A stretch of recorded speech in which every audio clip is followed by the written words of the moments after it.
आणि या बुलेटिन मध्ये आपण गावाकडच्या बातम्या पाहणार आहोत, पण सुरुवातीला एक मोठी बातमी येते। बातमी आहे बेस्ट बस गाड्यांना होणारी गर्दी आणि खासगी प्रवासी बस गाड्यांच्या वाढत्या स्पर्धेमुळे बेस्ट उपक्रमानं मोबाईल ॲप आधारित टॅक्सी प्रमाणे बस सेवा सुरू करण्याचा निर्णय घेतलाय। या सेवेद्वारे प्रवाशांना बसमधील आसनही आगाऊ आरक्षित करता येणार आहेत। ही सेवा सप्टेंबर मध्ये सुरू करण्यात येणार असल्याची माहिती उपक्रमातील अधिकाऱ्यांनी दिली आहे। यासाठी आरामदायी 45 आसनी 100 लक्झरी बस गाड्या टप्प्याटप्प्याने ताफ्यात दाखल होणार आहेत। या सेवेत धावणाऱ्या बस गाड्यांमधून प्रवाशांना उभ्याने देखील प्रवास करता येणार नाहीये।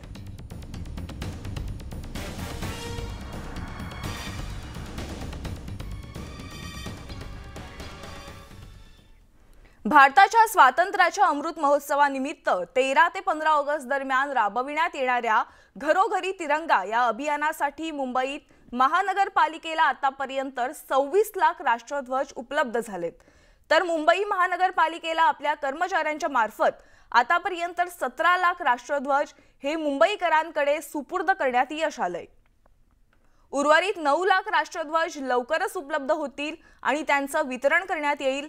त्याचबरोबर बेस्ट बस गाड्या, थांबे, रस्त्यालगतचे मोठे फलक आदींवर जनजागृतीपर जाहिरात आणि पत्रकांचं वाटप करण्यात येणार आहे, असं BSC अधिकाऱ्यांनी सांगितलंय।